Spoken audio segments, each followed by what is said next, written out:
caught a snail, mighty hunter. Don't judge me, like you've been doing anything else the last 3 weeks. Hi guys, it's Leanne and welcome back to the only video that I have any motivation to film right now. Kind of a lie, I have a few in the can, but this is the only one I wanted to edit. Welcome to the video in which I take you on a little journey all the way to the tiny island of Faroe. Yes, Faroe is my Animal Crossing town. Shut up! And yes, the eagle-eyed amongst you may indeed have spotted that the name Faroe derives directly from Robin Hobb's Farseer trilogy. And you know, The Realm of the Elderlings and all of these books. If I was gonna have an island, it was gonna have a cool name, okay? The island of Faroe has several carefully curated villagers. Not including, you know, O'Hare, who just moved in when nobody asked him to, and Leopold, who I got stuck with and have temporarily put in a tiny prison until he decides to move out. Very Umbridge of me, but I'm enjoying it nonetheless. And just like all the other harmonious things on the island of Faroe, my villagers like to read books. And I like to read books. So I've decided that I'm going to recommend some books to my villagers and take you on a little journey. Tell you who I've moved in with in the past couple of days. Because it's not lovely wife Helen, she hasn't seen me, she didn't even know what I look like anymore. In fact, if I'm not yelling about turnip prices, I'm not entirely sure that she knows that I'm alive. And in the interest of fairness and showing no particular partiality to any of my lovely, lovely villagers, I'm just gonna tell you them in order that they moved in, and not in the order that I like them, although that's the thing I could totally do. The first book recommendation that I have is for my wonderful buddy Roald. Roald is a blue penguin obsessed with survivalism and possibly the love of my life. His favourite things include tormenting fish that he will never catch and giving me random items of gym equipment which I will never use. I would literally walk through fire for him, or perhaps just up the side of a mountain, which happens to be the setting for the book that I am going to recommend for Roald. I think that Into Thin Air by Jon Krakauer would be the perfect book for our little fitness obsessed friend. In case you don't know anything about Into Thin Air, allow me to illuminate for you a very, very niche and strange area of my personal reading interests. Into Thin Air is a memoir about extreme mountain climbing, or more specifically about the May 1996 Everest disaster, in which lots and lots of people descended on base camp and essentially everybody wanted to climb at the exact same time, and poor planning and bad management plus a massive storm led to so many deaths, the most deaths that had ever been recorded in a season on the side of the mountain. This admittedly is an odd area of interest for me. I happen to know a little bit too much about it, and so while I don't think that Jon Krakauer's book is necessarily the best book about the situation, I do think it is a marvellous place to start. This is a thrilling page turner of a book, and the audiobook is also absolutely fabulous. So I think this book would be a great place to start for Roald, but I would definitely be suggesting that he searches out some other memoirs from the time on the mountain. Next up we have the other cutie who got on that original seaplane way back when we were just living in tents, the stunning Fuchsia, my sister in anarchy. Fuchsia is a pink punk rock deer, and she's all about breaking down the patriarchy and society's rules. Essentially, if anybody has ever said that you should do it, Fuchsia really thinks that you shouldn't, and you should also, you know, tell people that you shouldn't, and don't be quiet about it. Fuchsia has so many opinions. So many opinions. Quite a lot of opinions. It can be a little bit annoying. But despite the excess of opinions, I absolutely love Fuchsia, and so I think I would give her a challenge. I think I would ask her to read Convenience Store Woman by Sayaka Murata. You may recognise this book from previous videos such as I am terrified of reading tiny books, but I did it! I read one tiny book off of the list of tiny books that I had on my shelves, and I was so glad that I did, because I absolutely love it. Convenience Store Woman is about Keiko Furukawa, who is a woman in her 30s in Japan who works in a convenience store. She is not married and she is not well educated, and she has done this job for her entire life, and it is the place in her life that she is most comfortable. She exists to work in this store. Although that's a little bit strange right at the start, as the book slowly goes on, we kind of work out that there's a lot of reasons why Keiko is comfortable only in this store. Because Keiko's not exactly au fait with society, or people, or rules. And that's one of the reasons that I love this book, because at first it reads like it's going to be straight up short literary fiction with a twist at the end, and actually there's a twist on every third page as you realise just how screwed up Keiko is, and then how much you identify with her, and then how much you're screwed up, and then you're in a whole different place. And I definitely think that a book that looks at society like this, picks it apart, and then, you know, turns it on its head, might just be perfect for Fuchsia, because I think sometimes Fuchsia wants anarchy more than she wants to think about the reasons that she wants anarchy, you know what I'm saying. Next up we have my homegirl, the little turquoise squirrel Nubbles. I had no idea that I could fall in love with somebody who was this peppy and enthusiastic about everything in life. And I did. You see, Nibbles just thinks anything is possible. She thinks that she can be a princess and also use a sword. She thinks that she can be a DIY expert with their own television show, but you know, also like to bake things. She thinks that it's totally awesomely cool that I wear bad, really clashy Victorian clothes in game a lot of the time. Everything's wonderful. So for Nibbles, I want to give her an empowering fairy tale, because that is exactly what she is. She is a fairy tale character that's popped right off the page, and she's just there to tell you that it's fine, that all you did was get up in the morning. Go you! Getting up in the morning is the best thing you've ever done.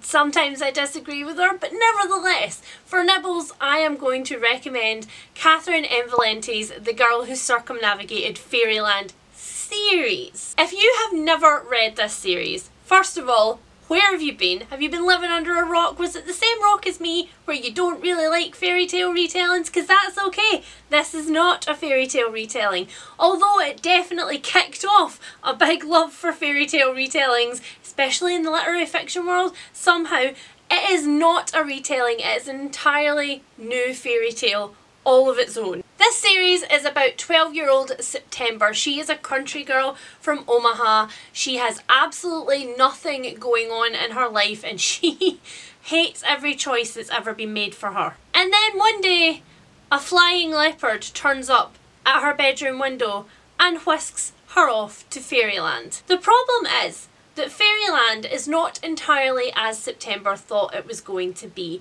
It's not quite Alice, it's not quite Dorothy, and there's not really any easy way to come home. And also, if you do come home, you might be missing a few limbs. I'm sure that to this book, Nibbles would say something like awesome sauce, and if you have any criticisms about that, you can just get off my island, because it's Nibbles or you, and Nibbles is gonna win. Next up, we have the exquisite, the stunning, the wonderful, the sweetest, my girl, Melba. Hold for applause. Applaud. That's better. If it wasn't weird, I would shit myself with Melba. Melba is the tiniest, most adorable little koala, but she's also the smartest bitch that I know. Melba's entire house is a library. Like the whole house is a library. I have been giving her books since the day that she moved in. We bonded so quickly, but I fell truly in love on the day where I came upon her and Fuchsia having a conversation about books. And Fuchsia was like, yeah, what kind of books do you like then? And Melba was like, oh, I like to read books about things that I'll probably never do in life. Like, you know, strong businesswomen who have built empires. And Fuchsia was all, well, you know, capitalism, bad, maybe. And Melba was like, I'm not talking about capitalism, I'm talking about feminism. Shut up. And the deal was sealed. So for Melba, who calls me Toasty and who I would walk in front of a bus for,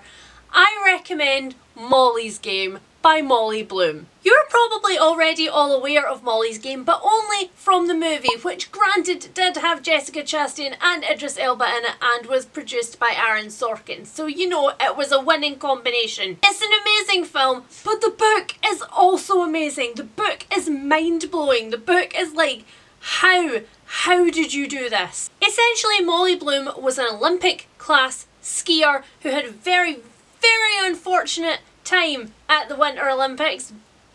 Very unfortunate time. And she rebounded from that, not by being like, boo-hoo, I can't skate anymore, but by moving to Vegas and accidentally stumbling on one of the most exclusive poker games, underground, unlicensed poker games that has ever existed. She went to work for a really weird guy who very quickly saw and exploited her potential. She was very good with spreadsheets, she was very good with numbers, and she was incredibly organised at managing players' buy-ins and the big payouts. She quickly started to understand the game, and we're talking movie stars turning up to this game, we're talking Hollywood executives turning up to this game. I think the names Leonardo DiCaprio and Ben Affleck were thrown around in the description for this book. My god, it blew the top off my head. So I think my girl Melba would really love a good feminist underdog tale with a very strange twist. And it definitely qualifies as reading a book about something that she's never going to do, because I'm going to keep her safe on my island forever. Nobody will ever hurt her, or I will kill them, or just put them in prison like I have with Leopold until he wants to leave. Have I mentioned that already? I really mean it. Until he wants to leave. He can't go anywhere.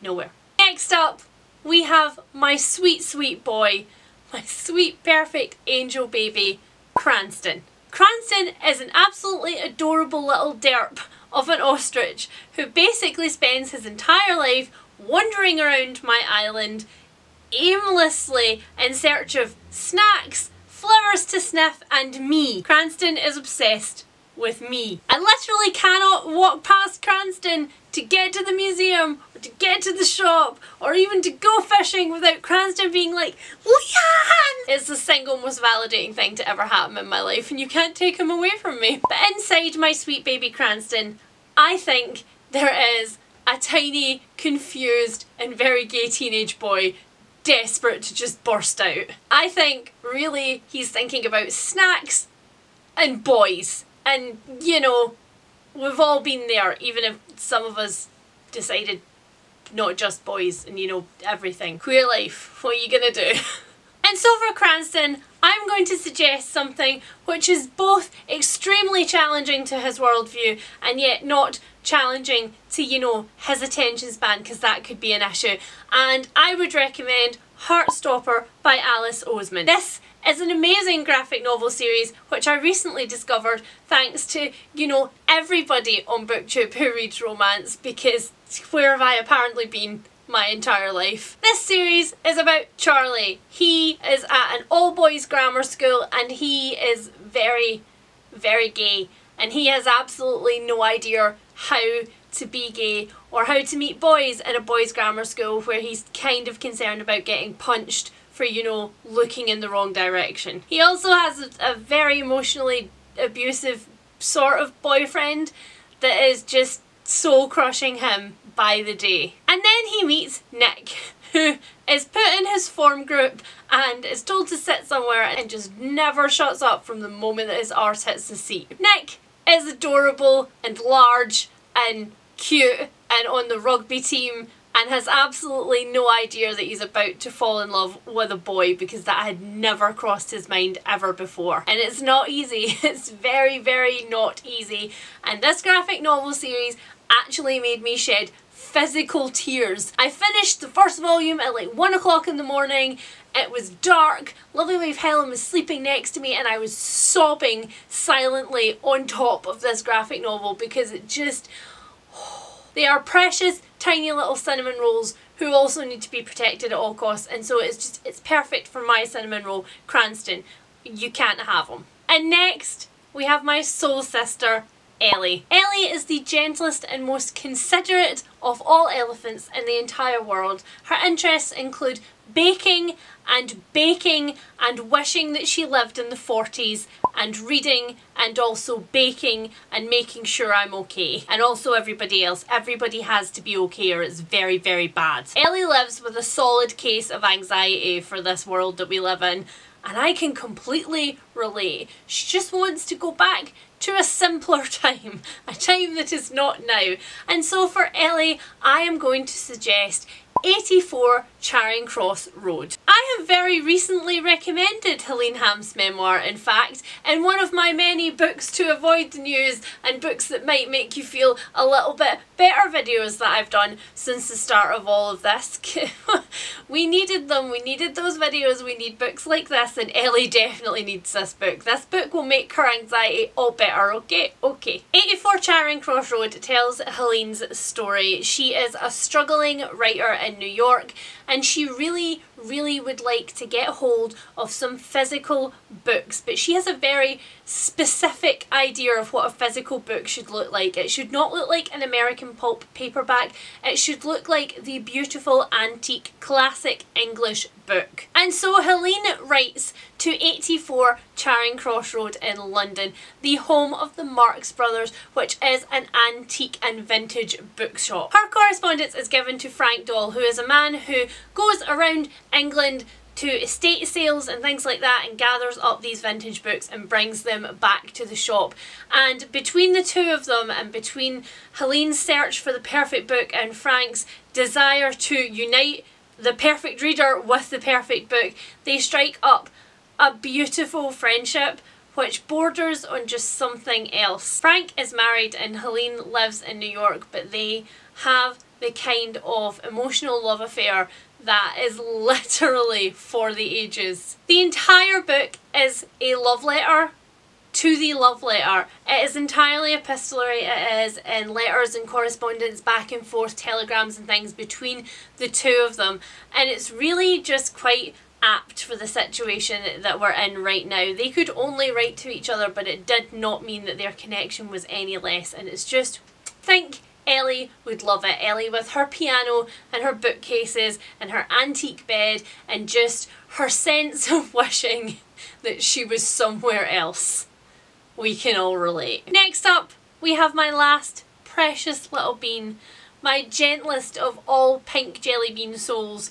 We have Marina, the tiny adorable octopus. Marina, although relatively new to my village, has definitely struck right at the fabric of my being. She's very young, she's very unsure of herself, she's very shy, and I definitely think that she's a bit of an empath. She definitely reflects the worries of everybody around her. And so for Marina, I suggest that she reads something like Remember This When You're Sad by Maggie Van Eyck. This book is subtitled A Book for the Mad, Sad and Glad Days, and I feel like those are the roller coaster of days that Marina cycles through in her life. This is a mental health memoir about Maggie, who at 27 had possibly had the worst moment of her life happen to her about 5 times in the space of a week. She split up from a long-term relationship that she thought was going to be her only relationship for life. She was fired from a couple of jobs. She definitely lost friends, and she definitely did it due to some of her own bad decisions thanks to alcohol and sadness. And she ended up over that period going to A&E over 12 times. Maggie was then given a mental health crisis team and a plethora of different diagnoses to pick from, and she had to try and muddle her way through the mental health system and all of the things that comes with it. This book is about panic attacks, depression, anxiety, about horrible things that happen, but it's also about how you find the truth and the happy things in the horrible times, because there are truths and happy times and lessons to be had from the horrible times. And again, I really don't think there is a more pertinent book for the situation that we're in right now, and for my lovely girl Marina, who I think is struggling to decide who she is in this world. And finally, my friends, we have the most beloved of cranky old men. We have Rolf, who is an ornery tiger villager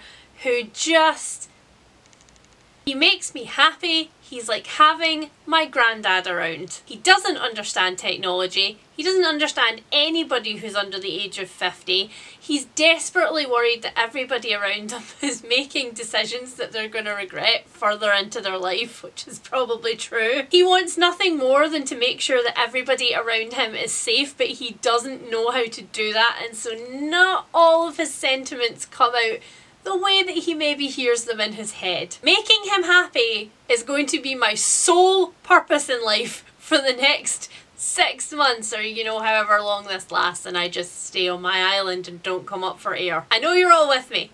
I know you're all with me. So for Rolf, I am going to suggest the first book that I thought of as soon as I met him. The second that Rolf opened his mouth to me, I immediately thought about Lovely Wife Helen's favourite book in the whole world, Major Pettigrew's Last Stand. Major Pettigrew's Last Stand takes place on its own little island. We are on the island of Edgecombe St Mary, which is a tiny, tiny little English village in the middle of the English countryside. And when I say island, I'm thinking more in terms of sensibilities than in actual geography. Nothing from after 1950 has entered this village, and certainly nothing born before 1950 is planning on leaving. Major Pettigrew is a retired major. He is very set in his ways. He has very specific views about people and about how things should be done. And at the beginning of this novel, he finds himself as literally the sole survivor of his generation.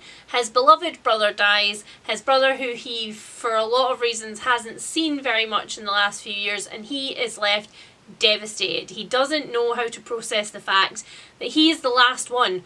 It is all him, all of the memories, all of the things that were important. He is the only person who holds all of that now. And in this moment of abject grief and just not knowing what the hell to do, he happens upon the Pakistani shopkeeper who moved into town several years ago, and Mrs. Elly has been through many trials with becoming accustomed to this town, and this town becoming accustomed to her and her strange ways, and she gives no shits. She gives no shits about anybody's opinion. She is a strong woman with a backbone of iron, and she decides that she is going to look after Major Pettigrew because he clearly needs looking after. But in doing so, she kind of has to re-educate him about a few of his views. This is the most unlikely love story ever, and it was the most unlikely book for me to ever fall in love with, and I did. And I think you should read it, and I think everybody should read it, and I think Rolf should read it, because I think that maybe it would help Rolf to not feel quite so alone in his old crankiness, and to maybe, you know, embrace a little bit of change. Because if he doesn't embrace it, Nubbles is literally going to yell it in his ear every day. Every day. Every day. I haven't seen him speak to Fuchsia yet. I have concern. I have a lot of concern. And so that is it. There is a book recommendation for every one of my wonderful villagers on my tiny little island of Faro, my paradise in all of this doom and gloom and questionable circumstance that we have going on right now. And you know, I think if the world wasn't quite so doom and gloomy, I might actually have given Leopold a chance, but as it is, no, Leopold gets no chances, and I don't think O'Hare gets any chances either. So on that note, please do tell me about your Animal Crossing villagers. Tell me who has moved in that you love. Tell me who you would like to move out promptly, like right now, possibly yesterday. Just never have moved in, please, Leopold. Never have moved in. And as always, if you have read any of the books that I have recommended today, please let me know what you thought of them in the comments, even if you didn't like them, because I like opinions. Please try to stay safe and well. I am thinking about you all, and I will speak to you all very soon. Bye! Oh, and you know how I was saying that I never plug anything ever, really, properly? Well, I made these beautiful wooden charms, and I'm like really super proud of them, and they're gonna be in my shop in a couple of days.